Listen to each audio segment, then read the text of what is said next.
हिंदू अपने राम मंदिर में जाए, वृंदावन के मंदिर में जाए, या हिंदुओं के तो यहाँ हजारों मंदिर हैं, हजारों मंदिर है। अभी हिंदू पूरे अपने महाकुंभ मनाने आए थे, अरे महाकुंभ में वो खुश है तो वो बौद्ध विहार में क्या कर रहे हैं? अमेरिका में चर्चा है, थाईलैंड में चर्चा है, कंबोडिया में चर्चा है, श्रीलंका में चर्चा है, जितनी भी बुद्धिस्ट कंट्री है उन सब में ये चर्चा हो रही है। सबको मालूम है कि हिंदुओं का वहाँ पर कब्जा है, पूरी दुनिया को मालूम है। वो लोग आते हो देखते हैं कि उन्हीं के महाविहार पर उनकी चेक इन होती है, उनके साथ बदतमीजी होती है। कितनी एफआईआर गया के पुलिस स्टेशन में है दर्ज कि वहाँ से जितने भी बाहर से बुद्धिस्ट लोग आते हैं उनके साथ किस तरह का व्यवहार किया जाता है। वो दुखी है लोग, तो वो चाहते हैं कि इस तरह इस कमेटी से ये महाबोधि महाविहार मुक्त होना चाहिए। वो सब लोग समर्थन में। नमस्कार, आप देख रहे हैं द जनता लाइव। मैं हूं कशिश आपके साथ। आप लगातार देख रहे हैं कि बोध गया में महाबोधि मंदिर मुक्ति का आंदोलन जो है वो लगातार चल रहा है और उसको लेकर अब देश में और देश के बाहर भी तमाम तस्वीरें सामने आ रही है कि किस तरीके से बौद्ध भिक्षुओं को समर्थन मिल रहा है। हमारे साथ यहाँ पर बनते मीना आचार्य जी हैं। तो सर, सीधा सवाल मेरा ये है कि धरना हो गया है, अब क्या आगे? देखिए, धरना को चलते हुए 23 दिन हो गए हमारे, और निरंतर धरना चल रहा है। 17 दिन चला धरना, वो उसका फिर स्थान बदल दिया गया। हम कोई ज़्यादा परेशानी, हम दूसरे स्थान में बैठ गए। हमारी मांग तो भी 17 दिन पहले वही थी, 17 दिन के बाद धरना चल रहा, वो भी मांग अब है। अगर ये धरने की मांग 1 अप्रैल तक नहीं सरकार मानती है, सरकार नहीं सुनती है, तो 1 अप्रैल से आह्वान होगा कि देश भर से हमारे बौद्ध अनुयायी अपने अपने जिलों से, अपने अपने गाँव से, अपने अपने राज्यों से वो एक टारगेट सेट करके कि बुद्ध पूर्णिमा को बोध गया पहुँचना है। तो हम लाखों की संख्या में बोध गया पहुंचने की तैयारी में भी लगे हुए हैं। तो अगर सरकार 1 अप्रैल से पहले ये सुनिश्चित कर लेती है कि हाँ, ये महाबोधि महाविहार बौद्धों की धरोहर है, बौद्धों की संस्कृति है, बौद्धों की सभ्यता है, ये उन्हीं को मिलनी चाहिए, हिंदुओं का इसमें कोई काम नहीं है। हिंदू अपने राम मंदिर में जाए, वृंदावन के मंदिर में जाए, या हिंदुओं के तो यहाँ हजारों मंदिर हैं, हजारों मंदिर है। अभी हिंदू पूरे अपने महाकुंभ मनाने आए थे, अरे महाकुंभ में वो खुश है तो वो बौद्ध विहार में क्या कर रहे हैं? और मैं तो ये और कई चीज़ कहूँगा कि जब आदि शंकराचार्य ने 7वीं सदी में अपना रथ चलाया था, आदि शंकराचार्य ने, तो आदि शंकराचार्य का जो रथ था वो बुद्ध के विरुद्ध में था। उसने कहा था, एक संकल्प लिया था कि मैं बुद्ध के दर्शन को, बुद्ध की विचारधारा को खत्म कर दूंगा। तो उन ऐसे हिंदुओं को अपने आदि शंकराचार्य की बातों का सम्मान करना चाहिए और उनकी बात मानकर महाबोधि महाविहार बुद्ध के दर्शन की स्थली को छोड़कर भाग निकल जाना चाहिए। मैं तो उनके लिए कह रहा हूँ, क्योंकि हिंदुओं का वहाँ से कोई काम ही नहीं है। क्योंकि पूरा जो अभी आप उनके कभी आदि शंकराचार्य, जो देश के 4 शंकराचार्य होते हैं, वो कभी बुद्ध का नाम नहीं लेंगे, क्योंकि शंकराचार्यों की व्यवस्था हमेशा बुद्ध के विरुद्ध रही है। तो वो शंकराचार्य जो देश में वो भगवान माने जाते हैं, उनको कहना चाहिए, या उन हिंदुओं को जो भीतर बैठे उनको मानना चाहिए कि हमारे आदि शंकराचार्य बुद्ध दर्शन से बहुत विपरीत है। तो आप जो आंदोलन कर रहे हैं वो बहुत शांतिप्रिय आंदोलन है, लेकिन उसी को लेकर कुछ खबरें सामने आ रही है कि अशांति फैल रही है देश में, अपने हक अधिकार की बात ना करके सिर्फ बरगलाए जा रहे हैं यहाँ पे लोगों को। नहीं, अशांति नहीं फैल रही, आवाज़ गूंज रही है। अशांति का मतलब होता है कोई हमसे परेशान हो, किसी के हम रास्ता रोक रहे हो, किसी का हम सर फोड़ रहे हो। हम ऐसा कुछ नहीं कर रहे, हम आवाज़ दे रहे अपनी कि हमारी आवाज़ सुनो। जो 75 सालों से सरकार गूंगी है, हम केवल आवाज़ दे रहे अपनी, हमारी आवाज़ सुनो कि महाबोधि महाविहार बौद्धों का है, ये बौद्धों को मिलना चाहिए। तो हमारी देश से अपील है, हम किसी की शांति भंग नहीं कर रहे, बल्कि एक अपनी आवाज़ दे रहे सरकार के कानों तक पहुंच जाए कि वो हमारे बुद्ध विहार को हमें सौंप दे। इस आंदोलन के बाद हक की लड़ाई जो है, तो आपको हक मिलेगा उसमें? लड़ाई हक के लिए लड़ रहे, और जो लड़ी जाती है वो जीती भी जाती है। लड़ोगे नहीं तो जीतोगे नहीं। हमने तो लड़ना शुरू कर दिया है, तो अब जीतना बाकी है। लोग राम मंदिर के लिए लड़े थे, 500 साल बाद फैसला हमने देखा, तो क्या लगता है इसका आपको? तो हमारे तो भी 132 साल हुए। पर ये कहूँगा कि देश के पढ़े लिखे हिंदुओं को यहाँ हैंड स्वांग की किताब में विवरण आया, उन्होंने इत सिंह की किताब में विवरण आया, फाहियान की किताब में विवरण आया। ये विवरण 4वीं सदी से लेकर 7वीं सदी तक जो विदेशों से पढ़ने आए उन्होंने अपने विवरण में लिखा। पर 1500 ईस्वी में महंत परंपरा शुरू हो गई, जिस पे हिंदू दावा करे थे 1949 में कि यहाँ महंत परंपरा है, महंतों की कुटी है। तो मैं उन्हीं हिंदुओं से कह रहा कि महंत परंपरा जो तुम्हारी शुरुआत हुई है वो 1504 ईस्वी में शुरू हुई थी, और बौद्धों का जो बुद्ध विहार है ये 2500 साल से है, जिसका विवरण लेखा जोखा हैंसवांग, इत्सिंग और फाहियान की पुस्तक में मिलता है। तो क्या हम उसको नकार देंगे? ये तो उनसे पहले है। तो विवरणों के आधार पे, दस्तावेजों के आधार पे वो जो परिसर है वो महाबोधि महाविहार है, वो बौद्धों का है। इसे कैसे नकारोगे आप? हमने 3 चरणों का आंदोलन समझा है। पहला चरण होता है कि हम सरकार के साथ 1 to 1 बैठकर एक लिखित कागज़ उनके पास रखे, टेबल पे रखे कि हमारी ये मांग है। उसमें न कोई शोर शराबा है, ना कोई धरना है, ना कोई नारेबाजी है। 1 to 1 होता है गवर्नमेंट के साथ बैठकर अपनी मांगे रख देना। उस मांग में लाखों करोड़ों लोगों की आस्था छिपी हुई है, ये भी एक बड़ी ताकत होती है। पर ये मांग लगातार 75 सालों से सरकार के समक्ष जा रही है, तो हमें लगता है कि पहला चरण से सरकार को कोई ज़्यादा असर नहीं पड़ा। दूसरा चरण कहते हैं, उसे कहते हैं धरना देना, बैठ जाना एक स्थान पे। तो एक स्थान पे बैठना यानी कि अब हमने फिजिकली तौर पे दिखाना शुरू कर दिया है अपने धरने को, अपनी सहमति को, अपने हकों की लड़ाई को लड़ने का। धरना निरंतर बिना शोर शराबे के, बिना ज़्यादा सरकारी बाधाएं पैदा करते हुए निरंतर एक स्थान पे चलता रहता है। जैसे अभी भी 23 दिन से लगातार चल रहा है।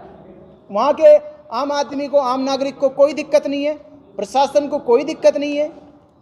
अगर इससे भी बात नहीं बनेगी, धरने से भी बात नहीं बनेगी, तो तीसरा चरण होता है पूरे देश से आह्वान किया जाए कि वो अपने घरों से निकले और अब सरकार को ये दिखा दे कि हम लोग एक नहीं, 100 नहीं, 1000 नहीं, हम देश में करोड़ों लोग हैं और ये करोड़ों लोगों की आस्था का मामला है। इसलिए हमने तीसरा चरण टारगेट में रखा है, बुद्ध पूर्णिमा। उससे पहले धरना चल रहा है, धरने पे हम लगातार बैठेंगे। हम कल जा रहे 7 तारीख से लगातार बैठे रहेंगे। पर 1 अप्रैल से हमने इस गवर्नमेंट को, बिहार सरकार को ये अल्टीमेटम दे के जा रहे कि अगर धरने की बात भी आपने हमारी नहीं सुनी तो 1 अप्रैल से देश भर के लोग बुद्ध पूर्णिमा मनाने के लिए बोध गया पहुंचेंगे। तो बोध गया में तीसरा चरण होगा, जब हम लाखों की संख्या में एकजुट हो गए तब हम सरकार को मजबूरन, मुझे लगता है सरकार फिर हमारी बात तीसरे चरण में शायद सुन ले, इसलिए हमने ये प्रक्रिया अपनाई है। अभी बिहार में चुनाव है मंत्री जी, और आपको लगता है कि सरकार चुनाव के दबाव में भी और फिर आपके दबाव में, जिस प्रकार से आपने घोषणा की है कि लाखों आदमी बुद्ध पूर्णिमा पर वहाँ पहुँचेंगे, तो सरकार घुटनों पर आएगी? हाँ, ये बुद्ध का दर्शन है। तथागत ने कहा है कि समय देखकर, परिस्थितियां देखकर, व्यक्ति की मनोदशा देखकर अगर बात कही जाए तो 100% बात सामने वाले को समझ आ जाती है। तो चुनाव का जिक्र करते हुए भी मैं यही कहूँगा, सरकारें चुनाव में पब्लिक प्रेशर से डरती है। सरकार नहीं चाहती उस समय कि चुनाव के समय उनके खिलाफ सड़कों पे आंदोलन हो। ये लोकतंत्र की शक्ति है। आपने दिल्ली में बौद्धों ने ये मांग उठाई कि केजरीवाल ने घोषणा पत्र में ग्रंथियों को, मौलवियों को, हिंदू पुजारियों को 18-18 हज़ार रुपये मासिक देने की घोषणा करी, पर बौद्ध भिक्षुओं को नहीं करी। जबकि दिल्ली में 250 से ज़्यादा, मुझे सुनने में आता 250 से ज़्यादा बुद्ध विहार दिल्ली में है, तो इसका मतलब ये भी होगा तो 1000 भिक्षु भी हो गए दिल्ली में। तो उन भिक्षुओं को उन सभी धार्मिक गुरुओं से या उनके आचार्यों से अलग कर दिया गया। उसका परिणाम आया कि केजरीवाल की सरकार चली गई। कुछ भी हुआ, आपने जैसा भी प्रयास किया अपनी सोशल मीडिया से, बौद्ध भिक्षुओं ने, दिल्ली प्रदेश के बौद्ध समाज के लोगों ने जो भी आवाज़ उठाई, भले वो कैसे भी हारा हो, पर आपकी लड़ाई मजबूत हो गई, सफल हो गई, वो हार गया। तो कहीं ये असर बिहार में ना हो जाए, तो मुख्यमंत्री नीतीश कुमार या वहाँ की गठबंधन की सरकार को ये सीख लेना चाहिए कि केजरीवाल चला गया है, कहीं आप लोग भी चले ना जाओ। आपसे पहले भी आंदोलन सुरेश ससाई, भिक्षु आनंद और तमाम बड़े जो वरिष्ठ भिक्षु हैं वो चला चुके हैं। तो कहाँ कमी रहेगी पहले, जहाँ से आप दोबारा शुरुआत करने जा रहे हैं? देखिए, शुरुआत तो नहीं कर रहे, इसको तो पकड़ रहे हम। शुरुआत हो चुकी थी और एक बार में कोई भी चीज़ पूर्णता नहीं होती है। संविधान लागू हुआ 26 जनवरी 1950 में, पर अभी तक लगातार अमेंडमेंट किए जा रहे। एक बार में लोग विश्वास लेके नहीं आए, सरकारें बार बार अमेंडमेंट करती है। तो यही आंदोलन हम शुरू नहीं कर रहे, हम इस आंदोलन को और मजबूत कर रहे हैं। जो आंदोलन अनागरिक धम्मपाल ने शुरू किया था, जो आंदोलन सुरेश ससाई ने शुरू किया था, भदंत आनंद ने शुरू किया था, बनते प्रज्ञाशील ने शुरू किया था, बनते राहुल करुणाकर जी ने शुरू किया था, तो ऐसे और भी हमारे बौद्ध भिक्षु थे जिन्होंने इस आंदोलन को चलाया। पर इसका मतलब ये नहीं कि वो आंदोलन बेकार रहा। ठीक है कि सफलता नहीं मिली, पर हम अब विश्वास हमें होता है, समाज जागरूक हो गया उसके दौर के बाद, क्योंकि अब आंदोलन जो चल रहा उसे अब 30 वर्ष हो गए, तो 30 वर्षों के बाद आंदोलन भी बदला है, रूपरेखा भी बदली है, सोशल मीडिया की ताकत भी बदली है, तो अब निश्चित ही ये आंदोलन सफलता की ओर जरूर जाएगा। आप लोग क्या पुराने जो आंदोलनकारी भिक्षु थे, आप उनके संपर्क में हैं या वो आपके संपर्क में हैं या वो इस आंदोलन का हिस्सा बनेंगे आगे चल करके? हाँ बिल्कुल, सभी लोग साथ में हैं। हमारी बात हुई है, बंते जी उसी संगठन से है, बैठे हैं, गुरुजी बैठे हैं, उसी संगठन के उसी आंदोलन के हिस्सा है, और फ़ोन पे भी वार्तालाप हुई है, वो पूरा समर्थन दे रहे। बस उनकी यही शर्त थी कि ये सेंट्रलाइज बॉडी हो जाए, और कुछ नहीं। वो कहते हैं महाबोधि महाविहार मुक्त होना चाहिए। महाराष्ट्र के बदंत राहुल बोधी ने कह दिया, वीडियो डाल दिया, उनसे तो लोगों की उम्मीद भी नहीं थी। महाराष्ट्र के लोगों ने कहा मुझसे कि बनते राहुल बोधी कुछ नहीं कहेंगे, पर हमने टेलीफोन पे बात की, टेलीफोन पे बात उन्होंने सुनी, सुनने के बाद कहा कि आप लोग प्रयास करो और इस आंदोलन को एक नेतृत्व की ओर लेके चलो, हमारा पूर्ण समर्थन है। पहले जैसे बोध गया मुक्ति आंदोलन समिति थी जिसको लीड कर रहे थे बदंत आनंद, इस बार आपको नया संगठन बनाएंगे या कुछ और किस बैनर के तले चलाएंगे आंदोलन? देखिए बैनर कुछ नहीं होगा, महाबोधि महाविहार मुक्ति आंदोलन, बस ये बैनर है। महाबोधि महाविहार मुक्ति आंदोलन ये बैनर है, क्योंकि उद्देश्य मुक्ति का है। किसका? महाविहार की। तो महाविहार महाबोधि मुक्ति आंदोलन ही इसका बैनर होगा। भंते जी, जो नेपाल है, चीन, जापान, वियतनाम जो बुद्धिस्ट कंट्री है, क्या वो आपके समर्थन में आ रही है वहाँ पर? हाँ बिल्कुल, वीडियो डाल ले। अमेरिका में चर्चा है, थाईलैंड में चर्चा है, कंबोडिया में चर्चा है, श्रीलंका में चर्चा है, जितनी भी बुद्धिस्ट कंट्री है उन सब में ये चर्चा हो रही है।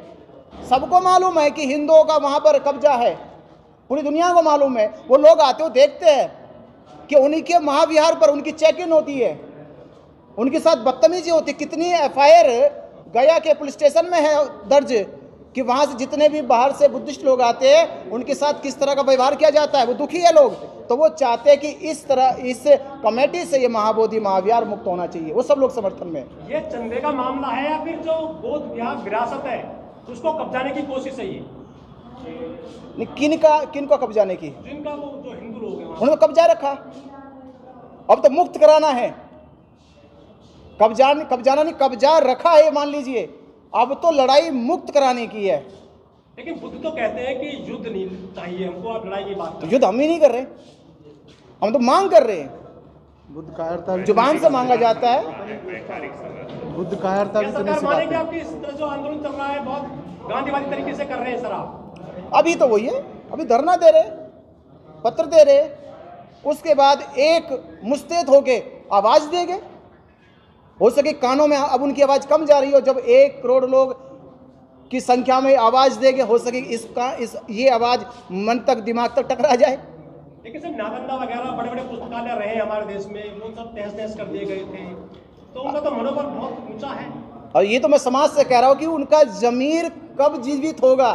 इतिहासों में तो अपनी सहानुभूति दिखाते हो कि नालंदा जल गया, तक्षशिला जल गया, जाने कितने महाविहार जल गए, सम्राट अशोक के 84,000 जो देश भर में स्तूपा बनाए गए, विहार बनाए गए, वो सब खत्म हो गए।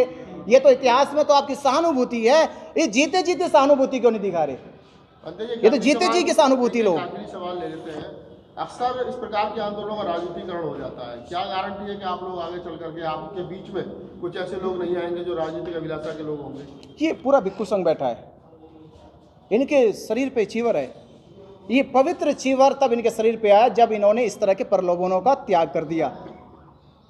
जब प्रलोभन त्याग दिया, गृहस्थी स्वार्थ त्याग दिया, तो अब आप इनसे ऐसी नहीं, आप ही के बीच में आकाश लांबा जैसे लोग हैं जो भिक्षु नहीं है लेकिन आपके आंदोलन का हिस्सा तो है ही है। हाँ, वो आंदोलन का हिस्सा है। तो ऐसे लोग कल को हाइट पकड़ गए और वो राजनीति में कहीं चले गए और आप ही के आंदोलन को कहीं कुछ और, मैं एक ही आदमी की बात नहीं कर रहा हूँ, तो इसकी क्या गारंटी है? देखिए, मैं ये कहूँगा, एक माला का एक मोती अगर टूट के बिखर जाए तो उसे माला टूटी हुई नहीं कहते।